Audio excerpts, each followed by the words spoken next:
much more do you expect to find out about your guys this week? Well, you know, I think there's similar challenge in that athletic quarterback, similar challenge in that fast tempo offense. Definitely a different challenge in that these are big son of a guns, you know, tackles in that 330 range. So obviously we got to combat that with great technique, great hand violence, effort, and utilize our athleticism and making plays. What's a run blocking scheme? Do they just come right at you, or they do different things up? You know, they have a really varied offense. You know, they use a lot of motion on third down. They give you a lot of confusing looks, if that makes sense. Motion. What we call fax blocks coming across. So, you know, it's a really multiple offense. How challenging will it be to deal with their big offensive line? Well, you know, I think it's a test for us. It really is. You know, our philosophy is to be athletic and mobile and make plays, and obviously this line is not going to be any different than what we see in the SEC. So this will be our first challenge. You've talked a lot about how these guys kind of fit, your defensive linemen fit your scheme a little bit more. How do you scheme up? I guess, do you scheme up a lot with this, with stunts and things like that, or is it just, hey, you have to get off blocks, and that's kind of... Well, I think it's a combination of both. Obviously, you want to use the athleticism to get off blocks. I think that's a key point. But then, obviously, you want to be able to utilize your movements and your pressures and those type things. John talked a lot about pad level and the hand violence, low man wins, inside hand wins. Is that pad level and hand violence a strength of your front or a weakness through 2 games, or how would you kind of grade it? Well, I think right now it's a process. We're getting better, you know. But obviously, every week we talk about leverage and hand placement, eye discipline, those hand violence, those type things. But when you're playing against a 330-pound man, it gets magnified. If your hands aren't placed properly, or if you're not playing with leverage, then you can get exposed. How would you rate your pass rushing so far?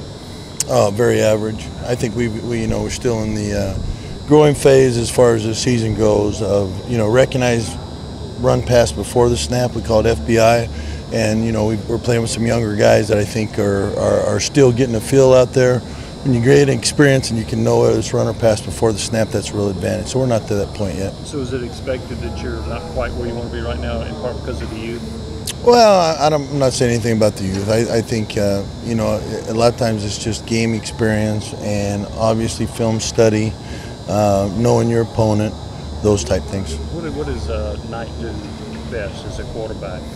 Well, I think that, you know, everybody knows he's a really good quarterback, and the thing what I don't think people understand, he's deadly when he runs around and throws the ball on the run. That's when he really scares you, to be honest. You know, when he gets on the perimeter and he's running, he is very accurate passer when he's on the move. Steve, you guys kind of seem like that, like a pretty solid 6-man rotation. Do you feel like you're further along with getting number 7, number 8 to help you guys? Like I do. Jalen Miller is kind of showing up. You know, and again, he's a young man that's maybe undersized at some point, but athletic-wise, he's starting to show up. So I hope we're developing that 7th and 8th guy that you'd feel playing at any point in the game. How critical is that kind of with this stretch coming up with Oklahoma, Georgia, Florida? Well, it is. You know, in our meeting room, we have 2-month calendar on the wall, and you sit there and look at it. And when you look at that 2-month calendar, it's not something you want to look at every day. So we know that we're going to have to develop depth, obviously. Those few big plays that Owen Williams had in the game, it seemed like for a couple drives there, he almost single-handedly prevented them from Arkansas State from moving very much. Was that something you'd seen coming? Does he do that in flashes? He does. And I think with Owen, it's a growing process. You know, he came from junior college, and I think a lot of times with those young men, it's learning to do it consistently. And, you know, going back to last spring, I mean, there was times when you say, oh my gosh, and then there's times when you say, oh my gosh, the other way. You know, so now I think he's one of the young men that stays afterwards, conditions himself every day. So I think he's got his weight under control. His conditioning level is getting better, so that he's able to play more steady and not just in spurts. Have you seen some of those pass rushing skills? Oh, absolutely. At his best, does he have But that? it's not consistent. I mean, sometimes you watching in one-on-one pass rush, you go, oh wow, that's a great job. But it's not consistent. So hopefully he's getting to that point where he's going to be consistent with it. How's Kurt progressing? I know. Good. You know, we ask a lot of Kurt. You know, Kurt's playing backer. He plays down. He does lots of things. I think that's obviously very demanding on him. And that is also hard to develop a certain set of skills, if that makes sense. He's not a defensive end all the time. So I think that's with Kurt, we just got to keep building his library of skills at all the positions. about Barnett and Hendricks. What have you seen from them the past couple of weeks? Oh, you know, gradual process. Barnett obviously a little bit faster than Dwayne, but you know, there's no substitute for young guys that are 260 pounds that can really run like they do. So now it's just a matter of putting it all together.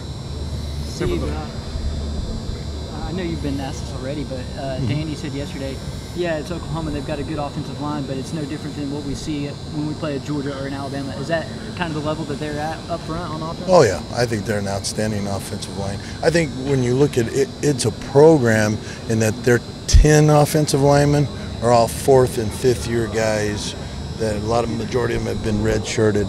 So when you can come out there with 10 offensive linemen that are fourth or fifth year guys that are big and strong, that's a program. So yeah, this absolutely is a bona fide offensive line. Several of the players credit the defensive line.